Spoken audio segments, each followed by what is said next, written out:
Hey y'all, it's Lauren and Jamie. This is our new segment called The Afternoon Pick Me Up, this week presented by The Olmsted.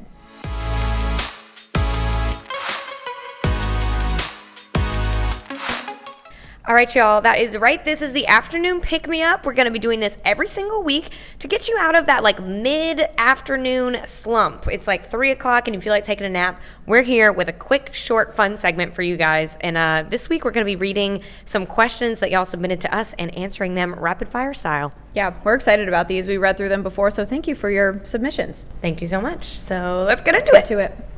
Jamie, how do you balance your work, social, fitness, sleep life?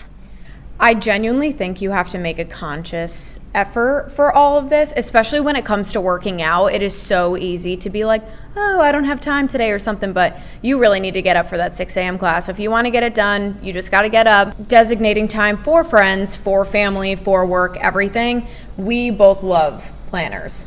Oh. We are still using those. We have never made the transition to the Google Calendar. We're not interested. We love a paper planner more than anything. And I piggyback off what you just said. I 100% co-sign the hard schedule, but also making a list. That's huge for both of us. If you just make your daily to-do list, that will keep you on track and you feel productive. So then whenever you do have 2 hours left in the afternoon, maybe you can go grab happy hour with your friend. Maybe you can get in that workout class if you missed it this morning. I think just keeping yourself on track with a tight schedule and a list is always a recipe for success. And honestly, there is nothing more satisfying than checking something off your to-do list, whether you're quite literally doing a check or highlighting it off, which is what I like to do. Oh, well, I love it so much. You make a list for the week, don't you? Oh yeah, literally. Oh, Jamie is and one every day. Hella organized.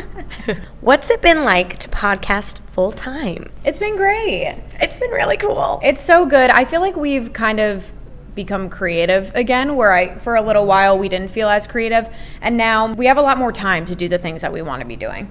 I 100% agree with that. We get to wear whatever we want to work every day. We get to text each other in the evening and be like, hey, what time are you working out in the morning? What time do you want to meet? Do you want to grab a coffee? Do you want to meet at my house, your house? The freedom has been really, really cool. And so far, we haven't had any problems with staying on track. We've actually been extremely productive, and I think that's just goes to show that you and I are a really good pair because we both like to work hard. It's just been really cool, and we've been handling the freedom really well. We genuinely get more done in 4 hours than we ever did sitting in a cubicle from 9 to 5. It is absolutely mind-blowing, and we love checking things off that to-do list. We seriously make one every single week, so it's so great when it's done. I feel like a lot of people are kind of curious to know how are you guys making money? That's not really what this question said, but we get that a lot. People are calling us and they're like, do you guys need money?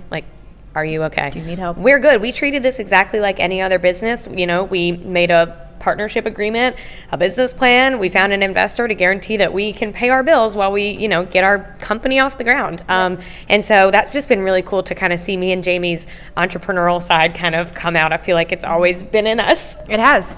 I started doing lemonade stands when I was about 5 years old. So that's when it started. Yeah, that's really sweet. Next question. When is it time to start dating after a breakup? I think it's different for everybody, and it really depends on how the relationship ended. If it ended really badly for me, honestly, I feel like I'd start dating right away, just wanting to get back out there. But if it's a relationship or a breakup rather that you're really hurt from, for me at least, it takes a little while. And I think you just need to be honest with yourself. Do you genuinely want a relationship right now, or do you just want to focus on yourself and get some other things done, get yourself right?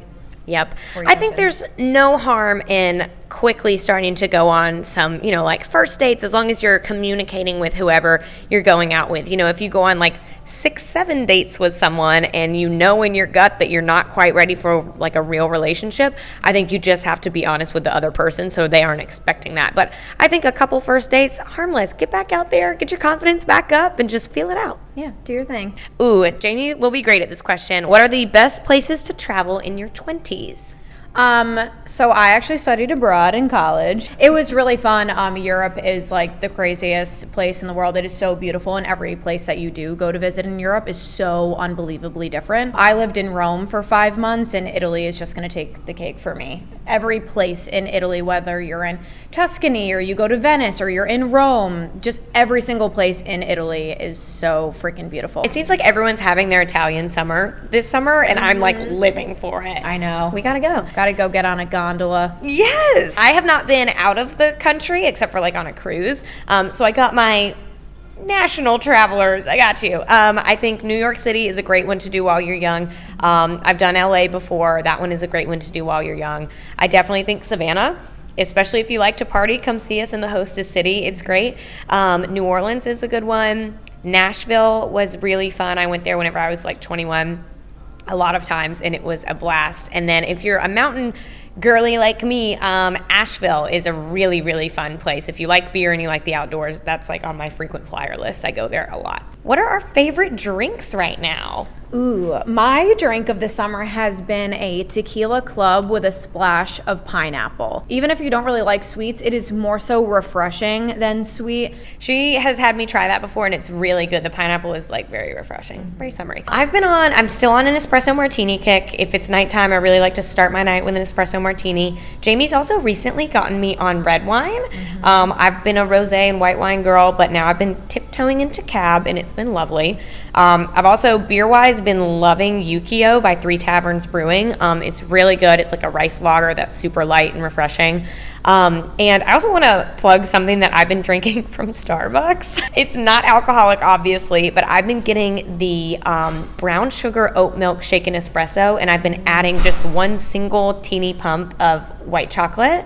Fire. This is the funniest question. Why doesn't glue stick to the inside of the glue bottle? This is so mind-blowing. It's one of those things that you really don't think about until someone brings it up. And I have no idea. I don't know either, because the cap gets all sticky and it dries. Right.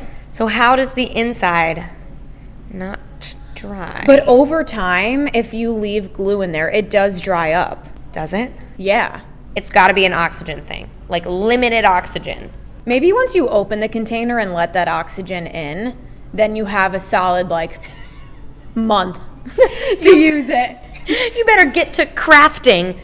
You got 6 months. If there's a chemistry major out there, they're probably screaming at their phone right now. They're like, you fools! Guys, we studied journalism. We were not math and science people. Speaking of arts and crafts, and speaking of Starbucks, I actually just want to share a funny story that happened this morning. I left the gym and I had on just earrings, a headband, and my gym clothes. And I went to Starbucks to get the drink that I just told you about. And the guy, whenever I pulled up to the drive-thru, he said nothing. He just was staring at me, and I said, what's up? I was just waiting for him to tell me my total. And he goes, sorry, I just feel like I've seen you before. You're reminding me of my favorite painting.